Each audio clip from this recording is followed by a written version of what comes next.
సంధ్యా theatre సంఘటన అంశంలో ప్రభుత్వం తీరును ఈరోజు తప్పుపడుతున్న విపక్షాలు కానీ ఇతరత్ర సినీ పరిశ్రమకు సంబంధించిన పెద్దలు కానీ ఆలోచించాల్సిన అంశం ఏంటంటే, ఆ సంఘటన మానవ హక్కులకు సంబంధించి ఉంటుంది కాబట్టి ప్రభుత్వం ప్రాణం పోయిన కుటుంబం వైపే ఉండాల్సిన అవసరం ఉంటుంది. కాబట్టి అరెస్ట్ కాగానే మొత్తం అంతా అయిపోయిందనే ఉద్దేశంతో కొన్ని రాజకీయ పక్షాలు కొంతమంది ఉద్దేశపూర్వకంగా చేసే పరిస్థితిని మీరు పట్టించుకోకండి. ఎందుకంటే దీంట్లో అల్లు అర్జున్ అంశంలో రాజకీయ కోణాన్ని ఎస్టాబ్లిష్ చేసుకొని రాజకీయ లబ్ధి పొందాలనుకుంటున్న బీజేపీ బీఆర్ఎస్ పార్టీ నాయకులు కూడా నేను చూస్తున్నా. వీళ్ళు క్లారిటీ లేకపోవడం వల్లనే ఈ సమస్య వచ్చింది. ఈరోజు ప్రభుత్వం కేసు పెట్టి కనీసం అరెస్ట్ చేసి అంతవరకే వదిలేసింది.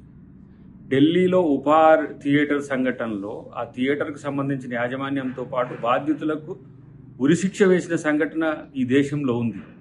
కానీ అరెస్ట్కే అంతలా బాధపడిపోతున్న పరిస్థితిని మీరు గమనించుకోండి.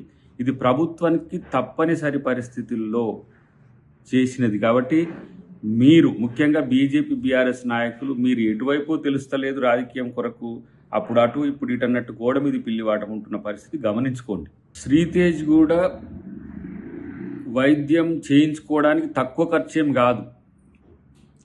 నేనంటున్నా, మా కోమటిరెడ్డి గారు ఒక డిమాండ్ చేసిండ్రు, లేకపోతే సమాజం నుంచి ఒక డిమాండ్ వస్తుంది.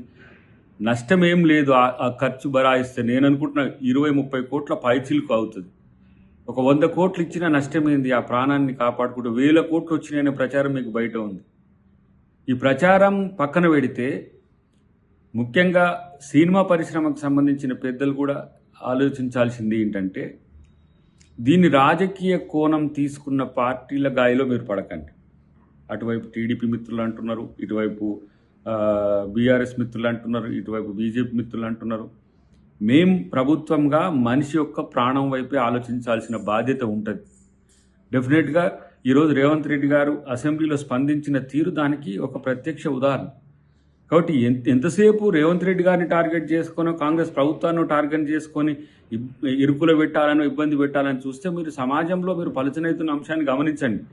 ఇప్పటికైనా నేనేమంటున్నా, బీజేపీ కానీ బీఆర్ఎస్ కానీ ఏదో ఒక కోణం తీసుకొని ఆ కుటుంబానికి మేలు చేసే ప్రయత్నం చేయాలి తప్పితే వాళ్ళను మరింత బాధకు గురి చేసే పరిస్థితి తీసుకురావాల్సిన పరిస్థితి మీకు ఉండొద్దనేది నా కోరిక. అన్నిటికంటే ముఖ్యంగా మీరు ఎటువైపు అని తేల్చుకునే దాని దగ్గర మీరు స్పష్టంగా ఉండాలనేది నా డిమాండ్. ఈ సమస్య పరిష్కారానికి స్వతహాగా ముందుకు రావాల్సింది అల్లు అర్జునే. ఎందుకంటే తనని ఎవరు గైడ్ చేస్తుండ్రో, ఎవరు మిస్లీడ్ చేస్తుండ్రో నాకు తెలుస్తలేదు. కానీ ఇది సబ్జుడీస్ అయిద్దని తెలిసినప్పటికి కూడా బయటికి వెళ్ళి మాట్లాడమే కాకుండా, ఈరోజు బెయిల్ మీద వచ్చిన ముద్దాయికి ఉండే హక్కుల గురించి మరి ఎంతవరకు వాళ్ళు చెప్పారో తెలియదు. కానీ ఇది మంచి సాంప్రదాయం కాదు.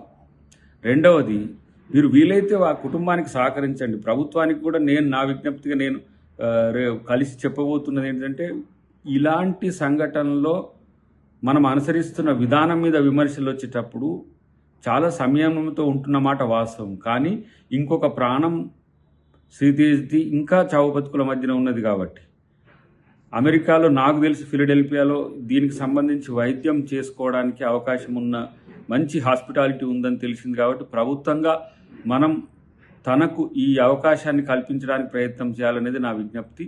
వీలైతే అల్లు అర్జున్ అలాంటి ఆలోచనలు చేయండి. మీరు ఆ కుటుంబానికి సానుభూతిని తెలపండి, ఆ కుటుంబం పట్ల సహకరించే విధంగా ఉండి, ప్రభుత్వం తీసుకున్న నిర్ణయాన్ని తప్పుపట్టడానికి రాజకీయ పక్షాల మాదిరిగా మీరు వ్యవహరిస్తే ఏమైందంటే, మీ కోణం కూడా, మీకున్న కన్సాలిడేషన్ కూడా, లేకపోతే మీకున్న కన్సర్న్ కూడా ఎవరో రాజకీయ ప్రయోజనాలకు బలయ్యే అవకాశం ఉంది. కాబట్టి ప్రభుత్వం ఎప్పుడు కూడా హ్యుమానిటేరియన్గానే ఉండాలి, ఉంటుంది. ఈ ప్రభుత్వం ఉండే అవకాశమే మేము ఇప్పుడు చేస్తున్నది.